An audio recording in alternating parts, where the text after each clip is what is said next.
મારા વાલા પ્રિયો, ઈસુ ખ્રિસ્તના નામમાં હું પ્રેમાળ શુભેચ્છા પાઠવું છું. અમે એક સુંદર જગ્યાએ આવ્યા છીએ. ત્યાં એક નદી અને સમુદ્ર મળે છે એવી એક જગ્યા છે. ગઈકાલ સુધી અમે માનપદી નામનું જે સ્થળ છે તેને જોવા માટે ગયા હતા. હવે આ થમીરબરાની નદી, જેમાં એક જીવંત પાણી છે જે ક્યારેય સુકાતું નથી, આ જગ્યાએ નદી સમુદ્રને જોડે છે, જેને પૂરના કયાલ કહેવાય છે. આ તે જગ્યા છે જ્યાં નદી અને સમુદ્ર બંને ભેળે છે. સુંદર જગ્યા છે, ખૂબ જ અદ્ભુત એવી જગ્યા છે.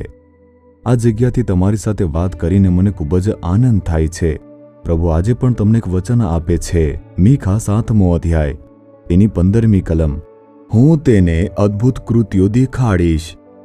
પ્રભુ તમને જોઈને આ કહે છે, મારા પુત્ર, હું તમને અદ્ભુત કૃત્યો દેખાડીશ. મારી પુત્રી, હું તમને અદ્ભુત કૃત્યો દેખાડીશ. તમારા જીવનમાં કોઈ અજાયબી થવાની જરૂર હોઈ શકે છે. તે બાબત ત્યારે જ સફળ થશે જ્યારે કોઈ ચમત્કાર થશે, નહીં તો બધું ખતમ થઈ જશે. તમે આમ કહી રહ્યા હશો. તમારા પરિવારના બાબતમાં, તમારા વ્યવસાયના બાબતમાં, તમારા કામમાં અથવા બાળકોની બાબતોમાં તમે આશા ગુમાવી છે કે જ્યાં સુધી કોઈ ચમત્કાર ન થાય ત્યાં સુધી બધું ઠીક થશે નહીં. અજાયબી એવી વસ્તુ છે જે અલૌકિક હોય છે. પ્રભુ કહે છે કે હું તમારા માટે કરીશ. જો કોઈ ચમત્કાર થશે નહીં તો આ બાબત સમાપ્ત થઈ જશે. તમે આમ વિચારો છો. હું તમને તે બાબતમાં અજાયબીઓ બતાવવાનો છું, આમ પ્રભુ કહે છે. સ્વર્ગ અને પૃથ્વી બનાવનાર જે પરમેશ્વર છે તે આવી રીતે કહી રહ્યા છે. જો તે કહેશે તો તેને પૂરું કરશે. જો તે કહેશે કે તે તમને અજાયબીઓ બતાવશે તો તમે જે બાબતની અંદર આશા ગુમાવીને બેઠા છો તે બાબતની અંદર પ્રભુ અદ્ભુત કૃત્યો દેખાડવાના છે. તે એક પ્રભુ છે જે અશક્ય અને શક્ય બનાવે છે. શું સમુદ્ર વિભાજિત થઈ શકે છે? શક્ય નથી. પરંતુ પ્રભુએ સમુદ્રને વિભાજિત કર્યો.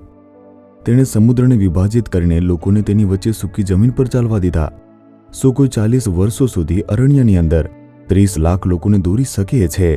તેમની પાસે ખાવા માટે કશું પણ નથી. ત્યાં કોઈ પણ ફળ માટે ઝાડ નથી. પીવાના પાણીનું કોઈ પણ ફુવારો નથી.